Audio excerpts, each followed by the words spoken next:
من پگاه هستم، به چنل من خوش اومدین.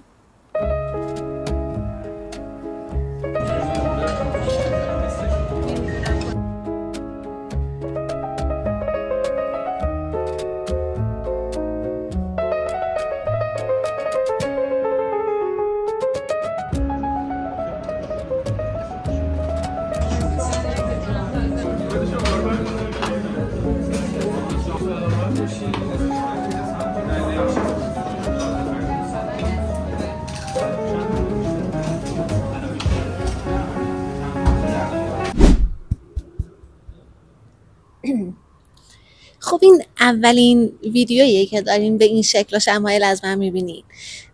تو اون 6-7 تا ویدیوهای قبلی که توی چنل یوتیوبم گذاشتم خیلی خودم رو اذیت میکردم، سخت میگرفتم به خودم. کم کم از این لذت بردن از ساختن دور شدم. الان تصمیم گرفتم که شما رو یه ذره بیارم تو محیط صمیمانه‌تر توی زندگیم، یه خورده‌ای مستندتر. من همیشه دارم میخواست که خیلی مستند باشه، یعنی واسه چیزی برنامه ریزی نکنم. تو اون 6-7 تا ویدیوهای قبلی خیلی درگیر برنامه ریزی شده بودم و اون خلق کردنه که در واقع من از اون لذت میبردم باعث شده بود که اصلا دیگه به خلق کردن فکر نمی‌کردم، که داشت اذیتم میکرد. امیدوارم که از این به بعد همراه من باشین توی این چنل و ویدیوامو دنبال کنین و بتونیم یه دوستی خوب با هم دیگه داشته باشیم.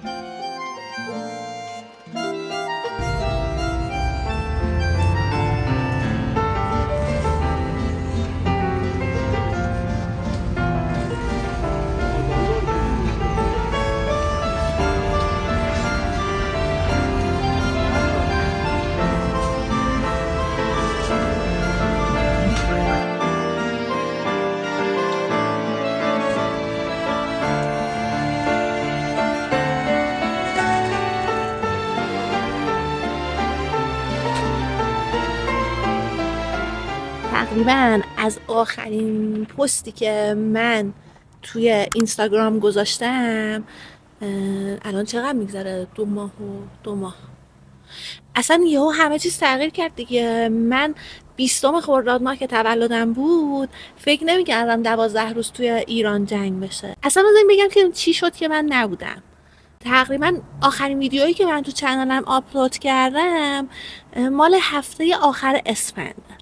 بعد از اون درگیر عقدم شدم، آفیشیالی ازدواج کردم. بعدش جابجایی خونه داشتم. بازم ارجاعتون میدم به ویدیوی اول چنلم که من یه بار وسایلامون، یه بار کتابامون جمع کرده بودم، بعد دوباره مجبور شدم باز کنم بچینم، دوباره مجبور شدم جمع کنم، جابجا بشم. بعد از این 12 روز اصلا همه چیز تغییر کرد دیگه. جنگ آدما رو تغییر میده. حتی اگه مستقیما شما مورد اصابت بمب موشکی قرار نگیرین، زندگیتون کاملا تحت تاثیر اون شرایط قرار میگیره. من همه کارامو کرده بودم، مدارکمو روی وبسایت سفارت چین آپلود کرده بودم، منتظر بودم که ویزام بیاد و برم زندگی مشترکم با همسرم شروع کنم، ولی خب نشد دیگه. اما الان بعد این 12 روز دیگه سعی میکنم زیاد چیزی رو سخت نگیرم دیگه. خیلی برنامه ریزی بلند مدت واسه چیزی انجام نمیدم. مثلا تصمیم میگیرم که الان برم چلو کباب بخورم، میرم چلو کباب میخورم. زندگی اصلا فکر کنم همین شکلی گرفتنش راحت تره. این مدلی زندگی کردن خیلی بهتره، چون ما توی یه شرایطی توی یه کشوری زندگی میکنیم که واقعا اهداف بلند مدت و برنامه ریزی اصلا هیچ مفهوم و معنایی نداره. ولی همچنان امیدوارم که شرایط تغییر میکنه، اینجوری نمیمونه همونطوری که هیچ وقت نمونده.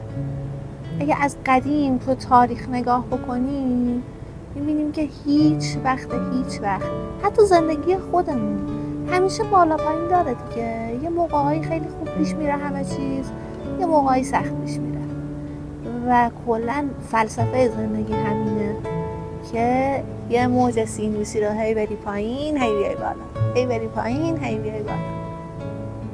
اگه تا اینجای ویدیو همراه من بودین خیلی ازتون ممنونم. مرسی که ویدیو رو تماشا میکنید، برای دوستاتون بفرستید. مرسی، ممنونم. و اینکه منتظر ویدیوهای بعدیم باشید. توی ویدیوهای بعدی سابسکرایب یادتون نره، سابسکرایب هم کنید، لایک هم کنید، برام کامنت بذارید. مرسی. تو ویدیوهای بعدی میبینمتون.